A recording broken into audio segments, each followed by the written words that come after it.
Night Live with Casey Affleck is over, but we're just getting started here on the Saturday Night live post-show recap. And now here are the two guys better known by their nicknames, Hog Taker and Log Maker. I'm Rob Cesternino. Here's Rich Tackenberg. Rich, how are you? Good. I'm not sure if I'd rather be Hog Taker or Log Maker, but it's good to see you regardless. Hog Taker, certainly, all the way. Yeah. Anyway, so first, my apologies to everybody as I am trying to get through this show today with a bad case of laryngitis. I was hoping to have my voice back today, but it is going to be a little bit of a rough sledding, and I hope it's not going to be too unpleasant of an experience for you guys listening to the show, Rich. Oh no, we'll get through. Don't worry. But I appreciate it. Yeah. So very sorry about that.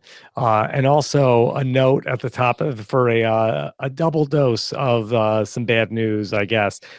So I just want to start off the show this week and mention that I'm sure it's going to be a surprise to most of the listeners of the show, but that this is going to end up being the last weekly SNL recap that we're going to do here on Post Show Recaps, Rich. It's been 5 years ago, last month I checked, was the first SNL recap that we did, but it just is a lot. It's a big commitment on my part, and I do apologize. I know a lot of people really enjoy it, but I just can't keep the commitment for 2017.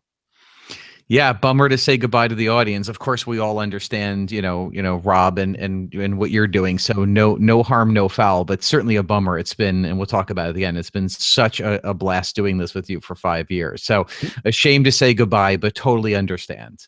Yeah, and I do apologize about the sudden notice for everybody, but this was something that, I had been thinking about internally for a while, and ultimately made the call during the week that we were going to wrap up the SNL recap, and I was going to focus my attention on some of the other podcasting that I'm doing and try to take on some fewer commitments in 2017. So I do apologize about that for everybody that's out there that enjoys this show. And it doesn't mean that there won't be times in the future when Rich and I won't get back together to talk about some important things happening in the world of SNL.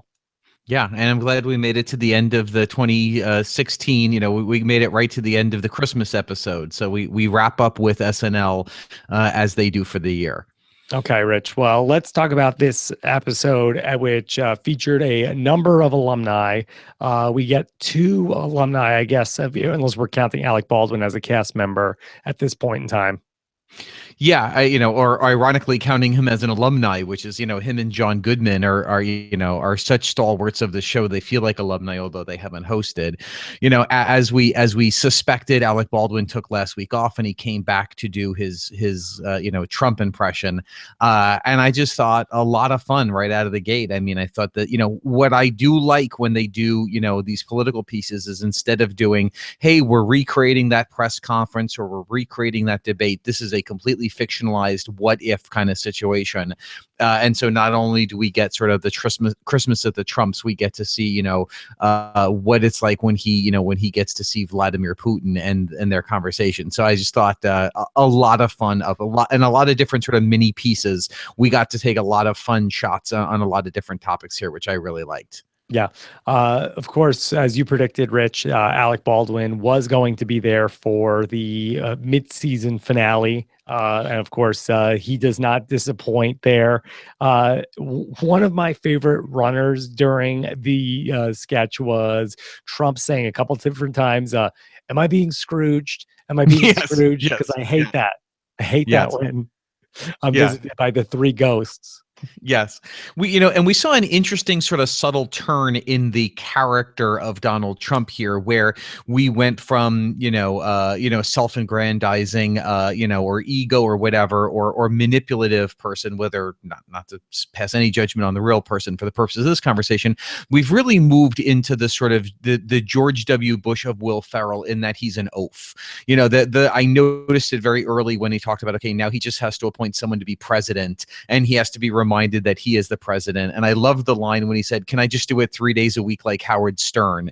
Which was very reminiscent of the Will Ferrell character. And we'll see that when when Putin is talking to Rex Tillerson, while they're sort of, planning the world domination, he wants to go after Vanity Fair. So I think you can see where they're sort of settling into, the character. I don't suspect, I think like us, come January, Alec Baldwin will not be, covering SNL. So we'll see what they do or how much they sort of downplay it. But I thought it was an interesting note how they sort of changed the character and sort of really refining how they're going to make fun of him going forward. So Cecily appears in the sketch, and I think it's the first appearance of Yep. Melania in a live sketch. We saw her in a couple of the Melania interludes, and certainly the Melania Aid music video with the Alec Baldwin Trump. But this is the first Yes. appearance of her in a cold open.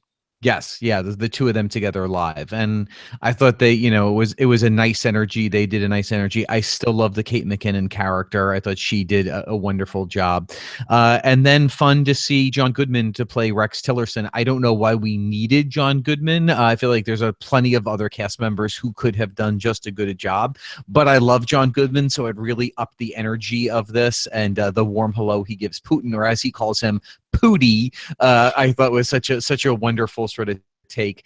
Although I will say, and of course Beck Bennett doing a really fun Vladimir Putin, clearly making a caricature out of this guy. I like that every time that he plays Putin, it's always with the shirt off. I just love that that's become the character. I thought there was a really lovely piece of political commentary sort of nestled in when Putin is talking to Trump. They're talking about, whether or not they Russia had fixed the election, and he basically says, "So you trust me more than your own CIA," and I thought that was a beautiful little subtle line about Trump mixed into some very silly jokes. Yeah, and then of course Putin presents the elf on a shelf to Trump, Yes. which is very popular at my house. Yeah, And then although this one also, needs to be near your wireless router, so maybe a little bit different than your elf on a shelf, which I thought was very cute. yeah, and then that I really did think that it was funny when Tillerson and Putin are going over the map and then discussing where the oil was going to be drilled, and Trump really just became a third wheel. Yes, yeah, very, very silly, almost as if he didn't understand what was going on, which I thought was very telling of the sketch. Mhm. I also like, while it was not necessarily a defining finish to the sketch, I like that that Putin and Tillerson get to say live from New York, so we actually get the energy going into the opening credits that we need, which I really appreciated. It was nice energy for live from New York at Saturday night. Yeah. Okay. Well, let's get into the monologue of Casey Affleck, who we got to see here with both Alec Baldwin and John Goodman lurking about. Yeah, this wasn't, the first thing I'll say, it's interesting when you see Casey Affleck come out, and I understand apparently he's got this beard for a movie role. But, as soon as he comes out and starts talking, I'm looking at the beard and thinking, what an interesting challenge the writers have in front of them. When you've got a host with that kind of facial hair, you can't just have him play the regular dad in a sketch or the boss in an office sketch. That it really limits what you can do with this guy. And in fact, we're going to see him play a dirtbag, Dunkin' Donuts customer, and he's going to play Jesus, and then he's going to play a guy playing Jesus's father Joseph, and he's going to play an elf. Like they really, other than maybe the Microsoft sketch, they really had to sort of write around the characters that he could play because he was not willing or able, but I would guess willing when you're booking a show, the SNL this far in advance, willing to shave. So I thought that for the episode, it kind of put them in an interesting situation. I'd love to know sort of what happened behind the scenes there. Yeah, that's interesting. I did like some of the start and stops that came up, and I felt like that we had shades of this from the Kristen Wiig monologue that she did a couple of weeks ago, where it's like she was going to start to play the guitar, and then they took it away, and then they brought it back. That he was going to start to sing. So I thought that there were funny moments in this, even if it was not like a fully fleshed out idea. Oh, it felt like for some reason that they had written this monologue during the cold open. Like this really felt thrown together. I did love a shout out to us, whether real or imagined, that when John Goodman and Alec Baldwin do come out for a cameo, that Casey Affleck calls out that it would be a really lame thing for them to do, given that they had already appeared in the cold open. I was like, Rich's rules of cameo makes it to the monologue. That is my legacy for this podcast. Thank you. Yes, yes. You nailed it. Yeah. It Yeah. was very fun. So sure. Black Santa. I don't know that there was really anything anything that really came of that. But certainly cute and fun. And I will say this was mercifully short. So I like that we didn't really have much of a premise to hang our hat on. So we just made a lot of funny jokes with some mostly very funny people, and then got out. Okay. Rich, then we have one of our pre-taped pieces from tonight, and we had the Dunkin' Donuts to go app. Yes. In this, again, we'll never know, but, talking about the fact that, Saturday Night Live is committed to a number of actual branded entertainment spots. I wouldn't have thought Dunkin' Donuts because they are not a national advertiser, although certainly watching the New York feed, it was littered with Dunkin' Donuts commercials at almost every break. I certainly think that this probably was a one of those branded entertainments because, again, it was interesting that they are doing a commercial about Dunkin' Donuts and yet never once made even the slightest joke about Dunkin' Donuts. It was all how great Dunkin' Donuts is, but look at this dirtbag, the typical customer of Dunkin' Donuts. So interesting, but overall I did think this was funny. I think what we're going to see here is Casey Affleck as the crazy one, as sort of as the comic lead is going to be much better in a pre-tape sketch that can be edited than he is in a live sketch. And yet here I thought he did a very fun job. It was very silly and I enjoyed it. Rich, are you a big Dunkin' Donuts fan? The Dunkin' Donuts craze is post my time. I mean, Dunkin' Donuts was not, I think they just had black coffee for 25 cents the last time I lived in the Northeast. So I just know them for, believe it or not, donuts. Seem good enough. How about you? Are you a Dunkin's? You got your Dunkin's on? I mean, I would always prefer a Starbucks, but if I'm going to get like a breakfast sandwich or something like that, I know, but all the Boston people I know swear by the Dunkin' Donuts. Got it. And I didn't know it to be a specific Boston thing because I knew Dunkin' Donuts from, certainly from New York. They, growing up in New York, and I think my family is probably more of a Dunkin's family than a Starbucks family. I do like at the end when he throws the coffee at the guy's windshield and yells, "Go back to Starbucks." I thought that was a nice sort of out on that. Yeah. Do you think that this is a character Casey Affleck wanted to play, or this is just something that just worked out that he can do it?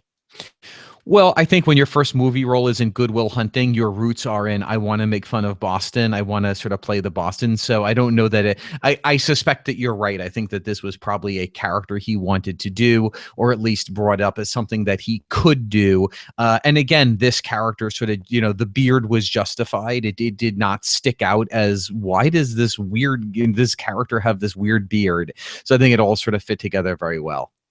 Okay. Rich, we have our third alumni sighting as Fred Armisen returns to do the sketch about Microsoft introducing a new office working robot who happens to be also gay. Yeah, I think it's nice that we can go out on the podcast with one more Rich's Rules of cameo that I don't know that has ever actually come up before. So this is my third Rich's Rules of cameo, which is you don't start a scene on stage. A cameo is the energy of the cameo is always from the walk on, not from lights, fade from black and suddenly there's the person. So I think we would have gotten much more of a Fred Armisen boost if we just would have started with him not on stage and then him coming out to join McKinnon. But that said, I thought this was a very pleasant sketch. I thought this was a very I loved the idea of the sketch. I loved that we are now in such a politically correct world that the normal person can't even comment on why would you intentionally choose to make a robot gay without it turning into, why would you ask that? You have a problem with gay people. So I thought the premise was very, for a very silly sketch, I thought it was a very ingenious premise. I don't know that it went anywhere for me. I think once we got to the Kyle Mooney part, where it just became broader and broader, and they didn't really give our host Casey Affleck a lot of places to go. This is the one time where he's a straight man that there's no justification for the situation, why he looks the way he does. I don't know that I don't know that his reactions gave us enough of the big comedy that we needed here. Yeah. I thought that this sketch was going to be where we had the robots that kept bringing out the hors d'oeuvres, Yes. that we had an earlier introducing robot sketch. Was that this season or that was the end of last season? No, that was this season. Yeah. And I thought that's what we were doing again. I was happy that we were doing something different. Also, Beck Bennett looked incredible as a robot. Yeah, no, the actually, I think the wardrobe and makeup on that was excellent, and he did a very good job. But overall, I thought he did an excellent job there. Yeah. Yeah. Rich, now something like this, does this come up? Does Fred Armisen have this idea, or they have this sketch and Fred Armisen is available and he shows up and they just let him take it? It's a good question. If I had to guess, I think I would think that this was probably a Fred Armisen idea, because I don't know why else Fred, like, there's no need. I mean, this easily could have been, Mikey Day. It could have been Bobby Moynihan. It could have been, really, it could have been another female cast member. It could have been A.D. Bryant. So I don't know why it needed to be him. There was nothing about it. And then also, there wasn't much to his performance in the sketch that really anchored it. So I really do wonder if maybe it was an idea that he had, as you said. I think that there's a very good chance that's the case. Yeah. Also, it does seem like a Fred Armisen piece as well. Yes, I absolutely agree with that. Yes. Yeah. Okay. So what we're going to do is go a little bit out of order. We'll talk about the Jingle Barack coming up next, and we'll bring James in to talk about that, and Chance the Rapper after we talk about the sketch of the three people who got to meet Santa Claus, or at least the two people who got to meet Santa Claus, and the one person who got to meet Santa Claus's helper, Crinkle Mouse. Yeah, I don't think we have to tell anyone who's listening to this podcast this was our third outing. They first had done it with Ryan Gosling a year ago, and then brought it back with Brie Larson in May last year. So this is our third time out. Format, it is 100% now Mad Libs. I mean, everyone sits in the same seats. It's always 80 and Bobby. So everything about this is the same. So this one I'm mixed on, because this was, what they say about, bad pizza is still better, it's still better than no pizza. I thought this was by far the weakest. I don't think that it was because the writing was worse than the first two. I just feel like we all now know the rhythm. So there's no surprise to the fact that, that Cecily's character turned out to be, having a bad time while everyone else had a good time. We all knew exactly where this was going. So I think that was a little challenging for me. Clearly you didn't have the case of the giggles. I mean, and I think you could see that because the audience wasn't going crazy, and everyone kind of knew where this was going. 80 held it together. Bobby held it together. The guest host held it together. Only I think maybe a little bit. Kate McKinnon started to break a little bit. So it was. So I think was definitely the weakest of the three. But that said, a very solid sketch. So, a lot of the specific writing of this was absolutely fun, and they did a great job to, given knowing that we knew what we were going to do. Rich, when you feel like a sketch gets in a rut like this, I mean, what do you think the answer is? Is the answer to make it bigger? Is the answer to take the characters and completely change up the scenario? I always think, as the fan of the show, I always think break the format. Even if you don't have to break it 100%, don't have it just be the exact beats over and over again to where we know, oh, and then the return wasn't the same. And then I thought there could have been a nice turn here. They could have done something different. Just mix up. Maybe some of it could have been quite positive, or maybe she could have interacted with Cecily and Casey Affleck's characters for the first time, in this fictitious situation, or something, or question the reality, the validity of it, something, so that we weren't caught in what I always called the Mad Libs of SNL, which lives and dies by the writing. And in this case, while the writing was still good, they couldn't get past the fact that it was Mad Libs. Yeah, it seems like she always ends up losing her pants and then has to come up with two like pairs of names for her private parts, Yes. which again is, you know, ends up being funny, but it is sort of like how many different times can we come up with different names for the same body parts?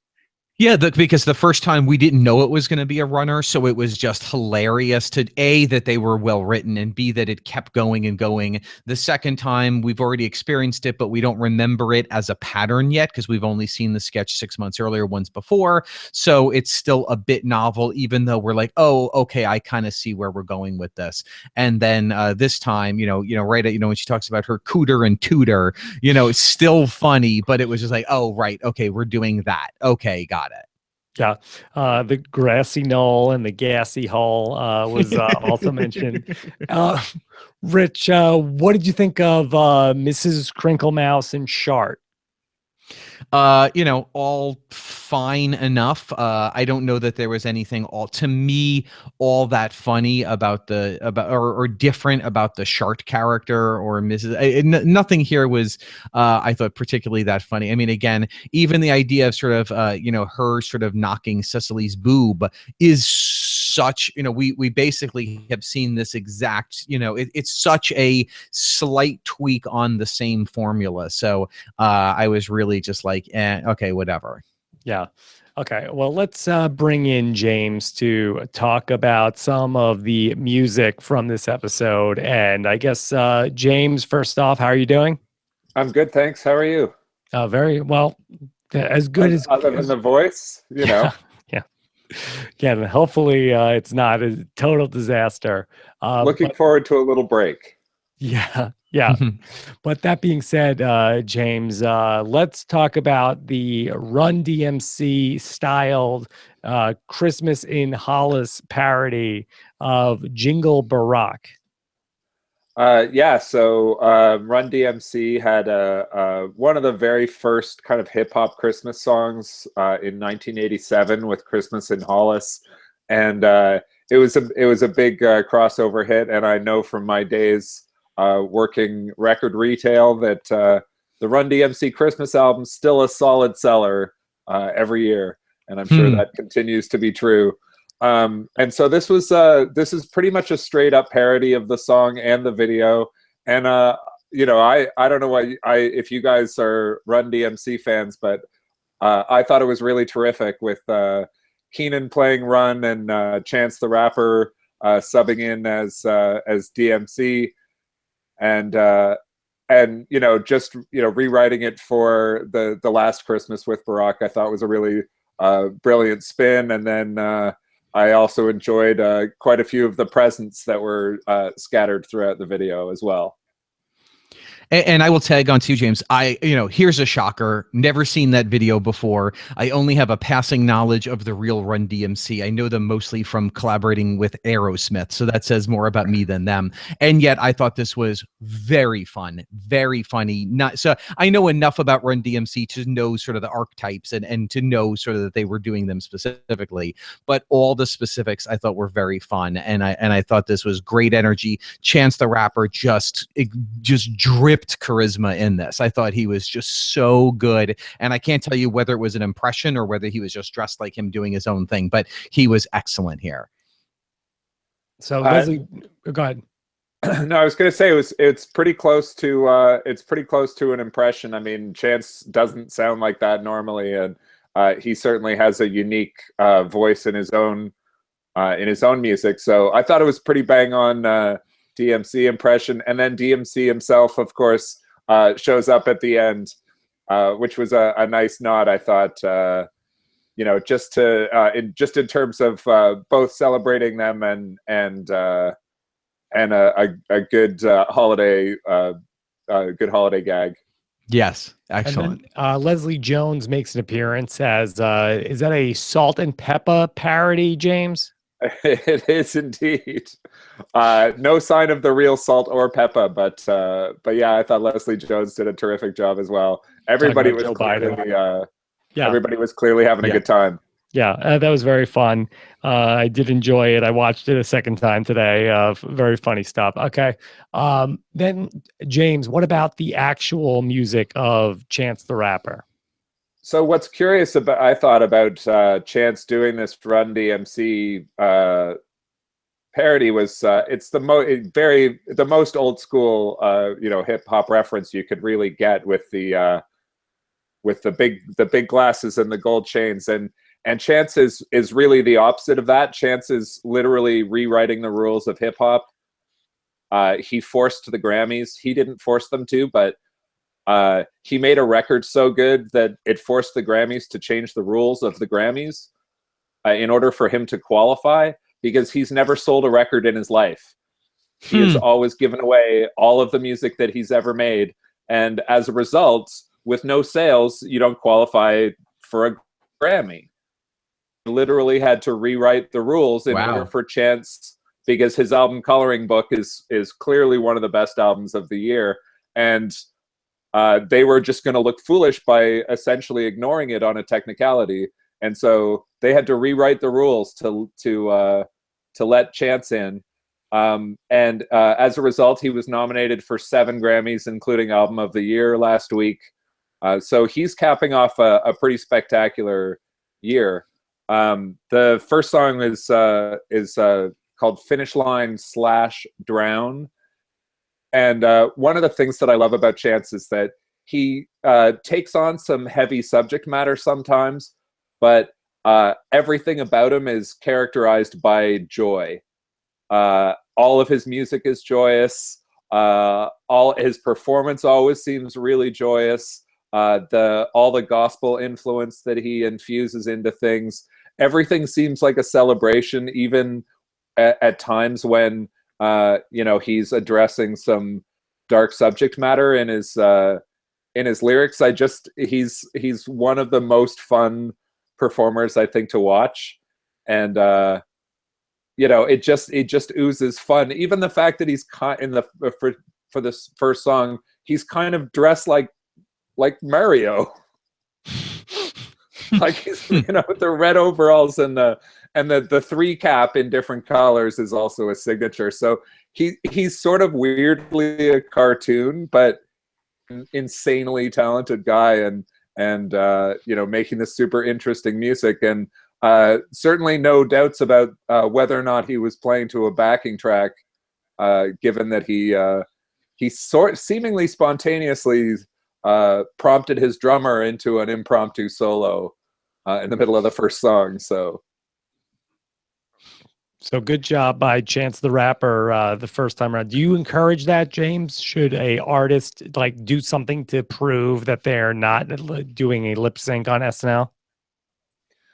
It seemed to me that SNL gave Chance a lot of freedom. The first time I watched both songs, I thought they both ran longer than average for an SNL performance. I mean, Prince comes in, Prince gets as much time as he wants, but this is Chance's first time as a headliner on the show. He appeared with Kanye West earlier this year, but the first song ran almost 5 minutes, and the second song ran 4.5 minutes, which I think is 9 minutes of SNL time is a lot to give over to essentially a relatively new music artist. So I thought it was. I think they just gave him time to play, and he wanted to play around. He also brought in a fellow Chicago rapper, No Name, for the first song, The Young Woman, who came on and had a very appropriately gospel-tinged, prayerful verse at the end of the song. So, yeah, I thought they gave Chance a lot of freedom to kind of do what he wanted.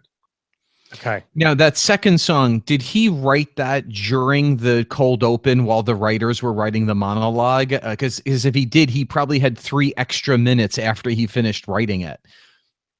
Are you saying that about this song? About Same Drugs? Yes. Did he write that on the way to the stage? It felt like an improv musical that just was writing it on the fly.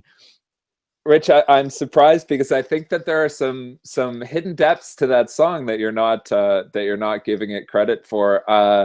I mean, the idea of not doing the same drugs anymore. It's about. I think the song's really about old friends that have grown apart and their lifestyles have changed, and they, where those sort of friends where, you still feel the bond that you used to have, but you don't share the life that you used to share. And so the difficulty and challenge of sort of connecting with those friends as your lives go in different directions. That's what Same Drugs is about. But and I think it's a terrific song. It's one of my favorites on his record. But genius comes in many forms. Well, hopefully this song doesn't apply to us in a few years. I'm still going to call you guys once a week just to talk about the show. Right? That's fine by me. I love it. Yeah. Okay, good. Yeah, well, great job, James. Anything else on Chance? You guys will get to it, but another throwback move from Chance when he breaks out the hammer dance later on, and as the Three Wise Men. So my prediction is that we will see Chance as a host, if not a host and also musical guest, probably next year. Although I think we'll see Nicki Minaj do that first. Okay. Wow. So I'm gonna leave on those predictions. James is calling his shot. Well, James, again, thank you for all your contributions to the show. And really, you saw a hole where Rich and I were completely inadequately covering the music on this show. And you came in and really did help us out. And so thank you so much, James. You can follow James on Twitter @exclaimeditor. I appreciate you having me, and it's been tons of fun. Thanks. Same here. James. All right, take care. Bye, James. All right, cheers. Bye. All right, Rich. You ready to talk some weekend update?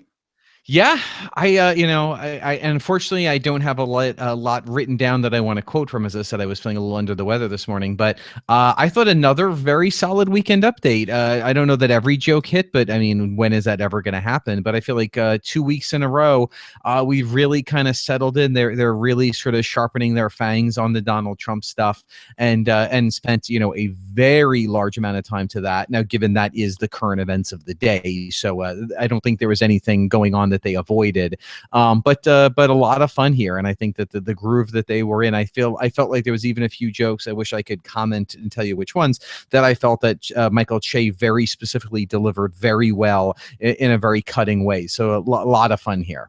Yeah, I agree. I thought that the guys were starting to get into a good role. I did like the red flags joke that they opened with. That was very strong.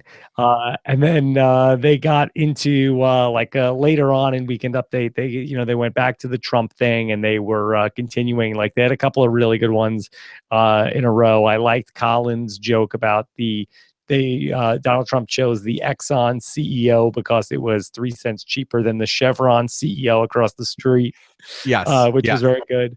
And also the Russian Medal of Friendship given to Tillerson is the second highest award that they could give you other than the President of the United States. That was good. Rich, we had Armisen return to the update desk. Always a dicey proposition. Yeah, I mean, and this is one we've talked about the childhood best friends format before. We haven't seen this since season 39, so we're going back 3 years to the Lena Dunham episode when he came back to do that. And I'm always suspect of a lot of the characters that that Fred Armisen does on Weekend Update. This is a bit that I think the first time he and Vanessa Bayer did this on the show, I was pro, and then we started doing it so much, and this is a very Mad Libs style bit where it's basically the same thing every time. So I think I got burned on it very quickly. But I think the fact that it's been 3 years, we haven't seen this in 3 years, it made it fun. Ironically, the last time they did it 3 years ago, they were also Putin's best friends. It was very specific. So I thought it was just a fun bit of inspired silliness that they threw in here. I liked that, usually when they've done these pieces, they just talk about different things about the person, where here we really just basically tracked the storyline of going to a party at Putin's house and not bringing gifts, and they just kept going back to the same story. So all very silly, all sort of disposable fun. But I thought it was fun to see. I think Vanessa Bayer is great in this, although obviously Fred is the alumni returning. I think Vanessa really shines in this. She did very fun. And then the tag at the end, I think we've seen this before, where the anchor is sort of roped into the same. I love the person, but that was not necessarily new. But in general, I was surprised that I did really like it. Rich, is this bit highly scripted, or is it more improvisational when they do it? Is it like a Garth and Cat? Because I was wondering as they're going along, it does feel like that. It's a good question, because, normally I would always have said that this is scripted, especially because they're sort of picking up on, I think it was mostly scripted because there are times that they were picking up on each other's beats that I think had to be pre-planned. But there was a point where they were saying something about what Putin says. And in a similar style, you had Fred saying it and Vanessa saying it one syllable behind him, where it almost seemed like she was copying him. So I do wonder if that is a little bit of the way that you get Fred Armisen to come back, is to give him to some pockets where they can improvise. If they did, I bet that it was improvising within a fairly structured piece, as opposed to Garth and Cat, which is really just the two of them making it up the whole time. Okay, Rich. We also had the return of the rejected jokes segment from Colin and Michael. Do you like when they do this? I've never understood the premise of this, because after every time they do it, I always feel like, oh, I understand why those jokes got cut the first time. None of them were terrible. I think one of them was particularly funny, but for the most part, I think it was the Chipotle joke about the announcement came through the bathroom door or something. But in general, I always have felt like it's been a weaker way to go out, and this for me was no exception. It was a little bit weaker for me. Right. It's not like that these are the uncensored jokes that we couldn't tell you because they got cut by NBC. They're just the jokes that we thought weren't funny enough to tell you the first time around, but here they are now. Yeah, and you would think that having now done this a few times, they might have learned that, in fact, pound for pound, these jokes don't connect with the audience the second time. So maybe we should not do this anymore. But you know what? God bless them. Keep doing what you're doing. Okay. Anything else from Weekend Update? No, good way to go out. Solid work from everyone. Okay. Let's talk about the New York Now sketch, which was hosted by Jen Binks and Sarah Hors, which might have been the funniest joke in the whole sketch. So we had, I don't necessarily know why we needed to do such a build-up with the news desk, throwing it out to Kyle Mooney, who was on Long Island covering a nativity play. Yeah, and I would underscore that by saying, while there was some real fun in this sketch, I don't think I ever knew what the point was, because it seemed like where we were going is obviously that this nativity scene is actually this play is actually not nearly as funny as everybody is saying it is, and yet Kyle Mooney, the reporter, who you think is going to be the straight man and be like, I don't get it, nothing's funny, was instead laughing along with the hilarity. So it almost felt like this sort of odd character piece of everyone is believing this thing that the audience knows not to be true. And I kept waiting for them to cut back to, the two anchors to interplay. So I thought there was some fun within it, but I kept waiting for the big payoff. I kept waiting for okay, so we've invested in this for what? And it just sort of ended. So I was definitely a little let down by the sketch. Yeah, I agree. I also thought that we were gonna go in the direction that they kept saying that, like, no, kids couldn't do this. Kids couldn't make a joke that was as good as this. And I thought at some point we were going to see young people come in and do something much funnier or much better than what they were doing. But it was just like something they just kept going back to. Especially when Mikey Day shows up in the sketch as the son of one of the people, and yet it's not a situation where he was in it and he got cut. So, instead they sort of went with oh, she has no time to deal with his issues about drugs and sex because she's got to do this play. But yes, I felt like I kept waiting for there to be a bigger payoff that never came. I wonder if this was based on something that they saw and then it just didn't come through in the translation. Like there might have been like some news thing that was covered, which was probably hilarious to the writers, but it just did not come through in the writing of the sketch. Yes. And I will say the idea of people putting on a performance that they think is hilarious, that is not hilarious to everyone else, is something that I deeply understand. And it is, I have not had the same feelings as, I guess I can't say anyone in this sketch because no one was calling out, but you're waiting for the reaction here. We're waiting for the straight man, we're waiting for, the straight man in the sketch to say, I don't get it. That's not funny. Instead, we all thought it was funny. So, didn't get it, but I can see where this might have come from. All right, Rich. Let's talk about another pre-tape piece, one that's been getting a lot of buzz online. Kate McKinnon returns as Hillary Clinton with a Love Actually parody. I think it might have been 2 years ago that SNL did another Love Actually parody with Pete Davidson holding up cue cards. Yes.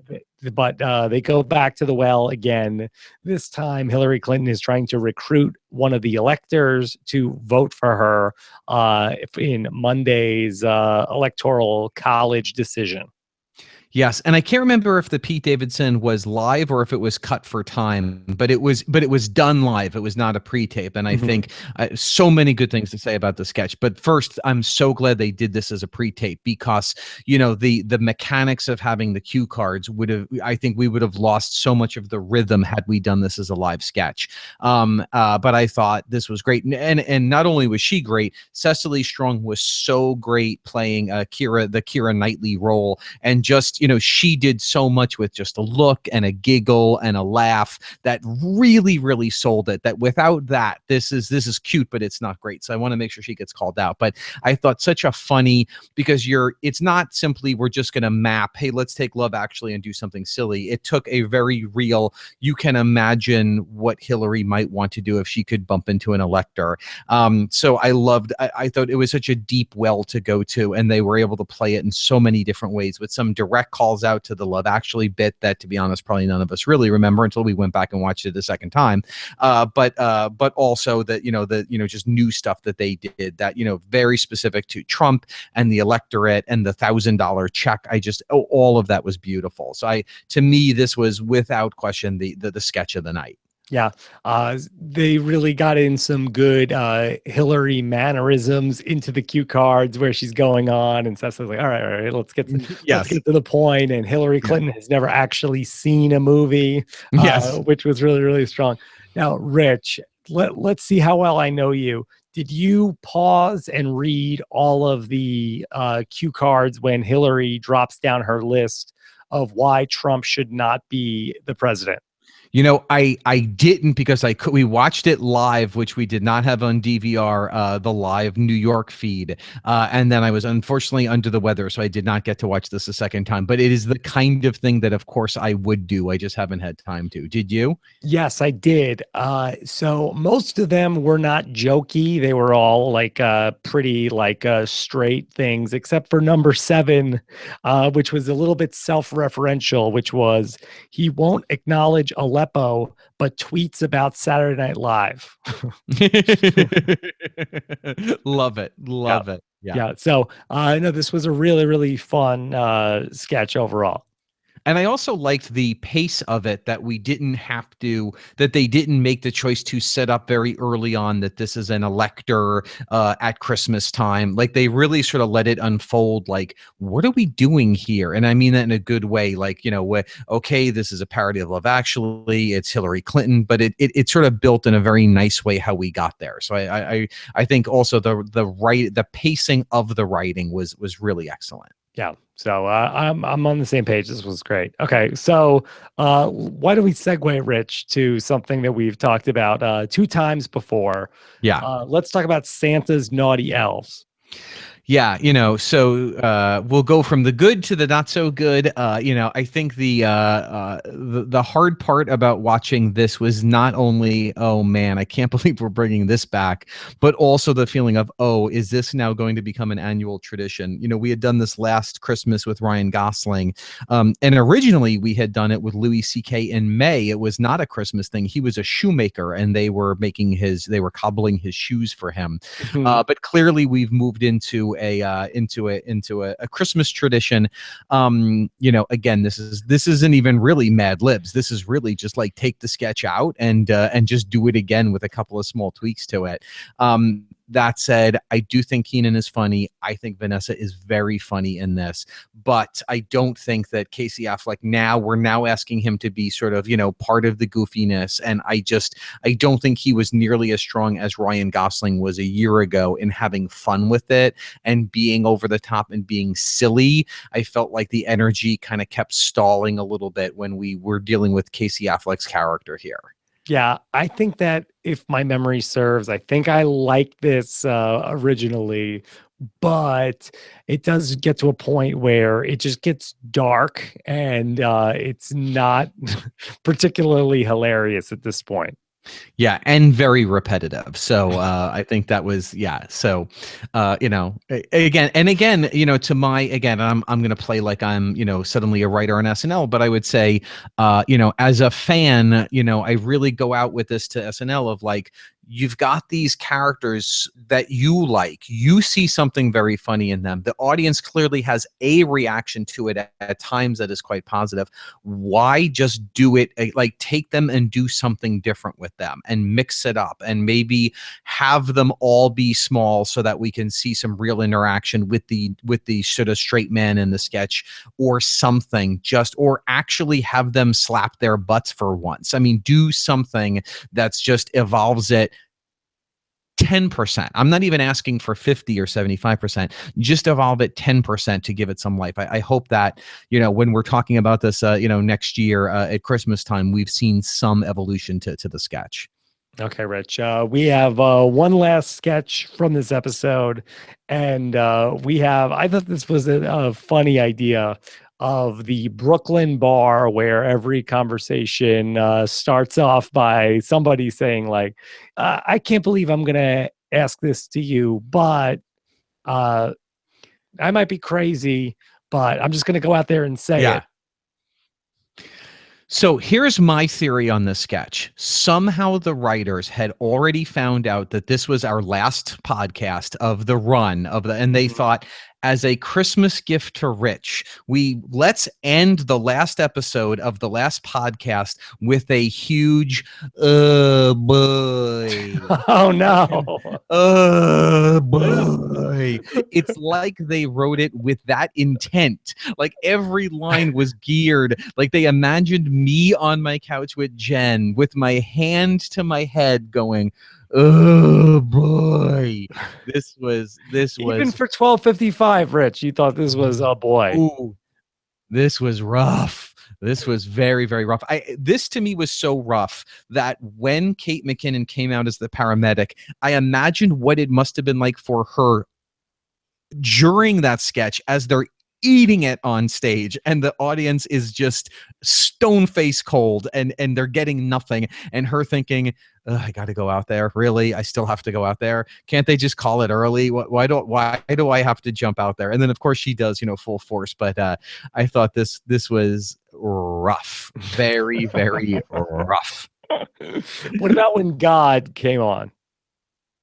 A nice ending to the sketch. I think also Casey Affleck, and I know I'm sort of bagging on the guy. I mean, it's his first time out, but I think, there were certain points where we really were relying on his comedic timing, and it also really slowed it down. It didn't necessarily heighten. So, I am of course afraid that we will see this again.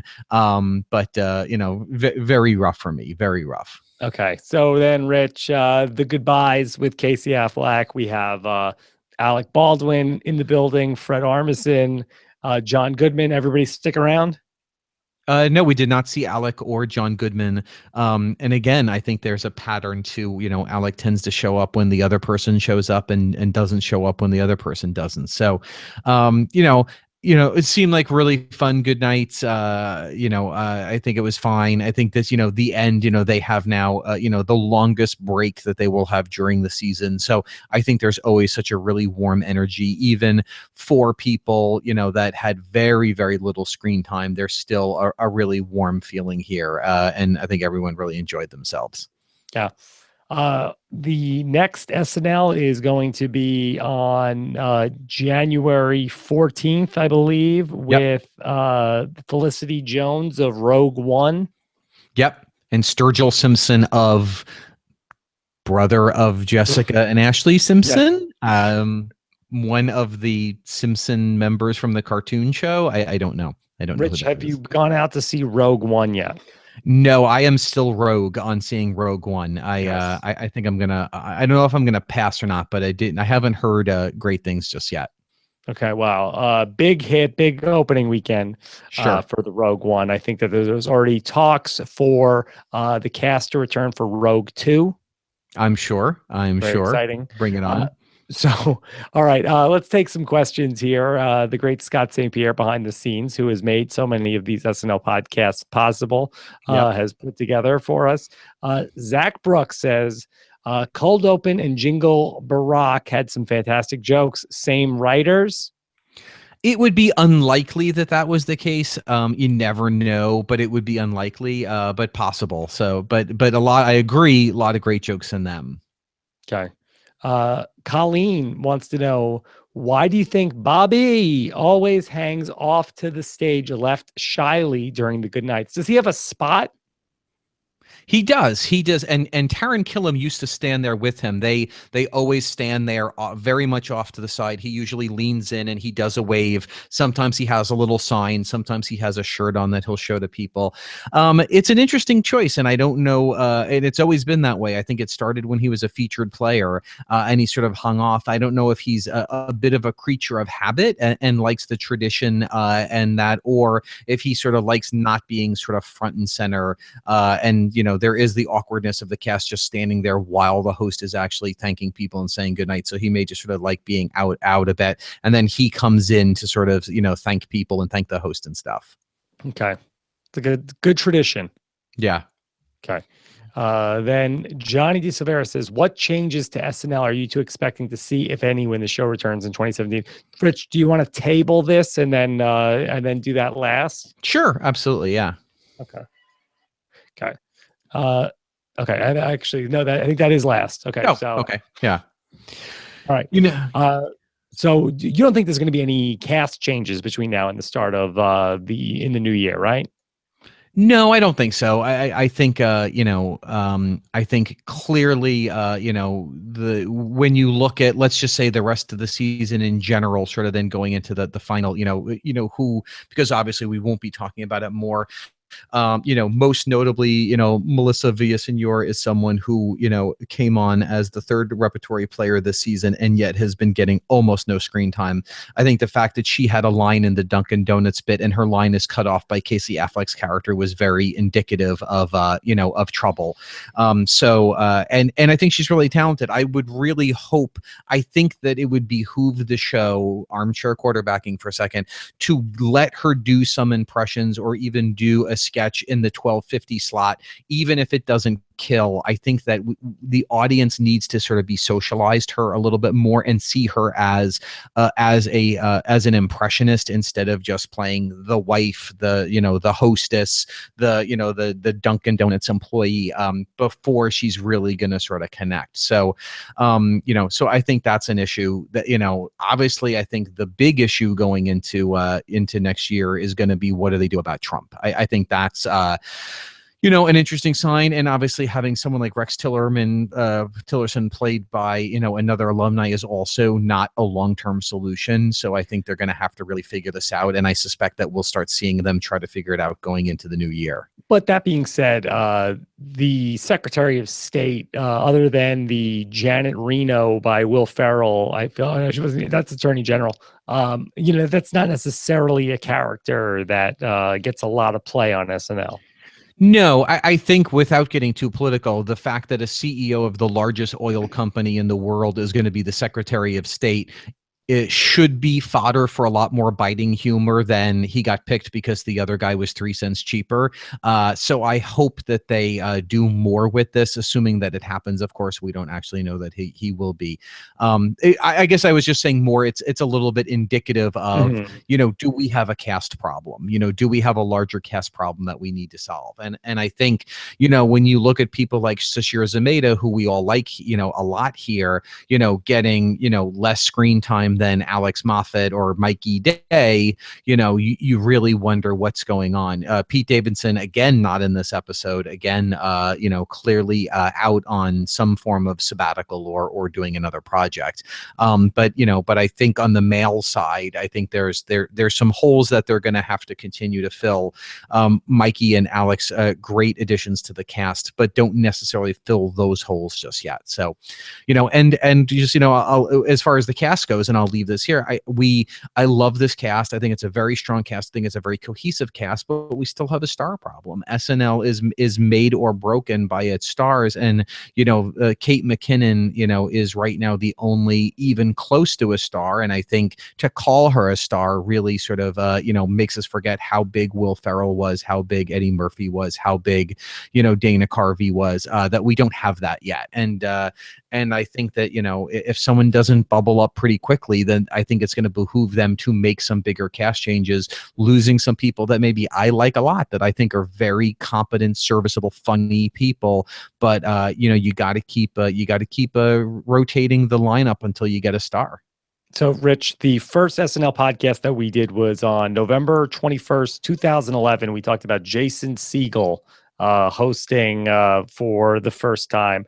That was during the, I believe we had the likes of Sudeikis, Wig, Hader. It was the last year of Andy Samberg and Kristen Wiig. You had, we were, Taron Killam, Kate McKinnon just came on at the end of that year, Jay Farrow. So it was really sort of the beginning of this regime change. Looking at this list, the only people that were in that episode that are still on the air is Bobby, Keenan, and Vanessa. And Vanessa. So a fairly large turnaround in the 5 years we've been doing this. We've completely shepherded in a new cast, Rich. Yes, exactly. Yes. Yeah. Do you feel like SNL is in a better place now here in season 42 than it was in season 37? I think it is because, really, I think that the Trump piece gave them something that, became water cooler moment. I mean, the entire, up until the emergence of Trump, our podcast has been covering the Barack years of SNL, to which they never really made hay. Fred Armisen originally, and then Jay Farrow, but they never really made him a dynamic character. We were never sharing links to the Barack cold open that everyone had to see. And this year they really turned that around. I think that was very strong. I also think that a good sign of the show is that we've got a real nice bench strength of Weekend Update characters. So, while I don't need to see Willie ever again, I think that in general, we are not just going to the same 2 or 3 people. And a testament to that, I was surprised we didn't see Drunk Uncle this weekend. I really thought we would see, Drunk Uncle for the holidays, and they did not burn him out. I think by the time we see Drunk Uncle again, it'll have been a nice break. So I think that that's really strong. And we're seeing more fun pre-tape showing up at all different times in the show, which is nice. It's not just the voice of, the Lonely Island, and that the Lonely Island, we live or die by, what they deliver each week. We're seeing very different voices show up in our pre-tapes, which I really appreciate. Rich, 5 years from now, is Keenan still in the cast? No, but I could easily see him coming back for a lot of cameos. He could be rolling in just you know what? We need a Willie one more time. Let's bring back David Ortiz, even though David Ortiz hasn't played baseball in years. Yeah. Okay. Rich, any other final thoughts? No, I will say for the show, it was it was fun watching it last night. But when before the first commercial break, when the card came up to say returning January 14th, Felicity Jones and Sturgill Simpson, it was a very weird feeling to be like, wow, we will not be discussing that episode. SNL continues without us, but SNL's been around 42 years and running. It will outlive all of us. It is an institution that I still love, and even like last week's episode that I was very down on, it does not dampen my spirit as an SNL fan, and that will live on whether we're talking about it here or in another forum or just to each other. And of course, Rich from time to time will write blog posts and always tweet about the show and all sorts of stuff like that. So make sure you follow Rich on Twitter at Rich Tack. Anything else you want to put out there, Rich? Actually, thanks to this great suggestion of Scott St. Pierre, who doesn't get enough credit for all he does. I'm doing a live storytelling show that I'm producing once a month here in Los Angeles, and next month, January 22nd, we're going to do it Facebook Live as well. So I'll send out a tweet, but if you're around at 12:30 p.m. Pacific time, wherever you are, and you are on Facebook, you can see me and some very fun and funny people telling some true first-person stories in Silver Lake, which will be really fun. All right. Well, Rich, it's been such a pleasure to get to talk to you about this show every week. You're such a wealth of knowledge about this show, and it really was, I think, speaking for many of the listeners as well. We're very lucky to be able to get your expertise on all this stuff. Well, would not have done it without you. It's so fun. I mean, this is just, such a highlight of every week to sit and just chat and just have fun. And, all the participation of all of the people who have, sent in questions, joined the chat room, comment on it. I feel like it's been part of a big community, which has been a wonderful experience. Okay.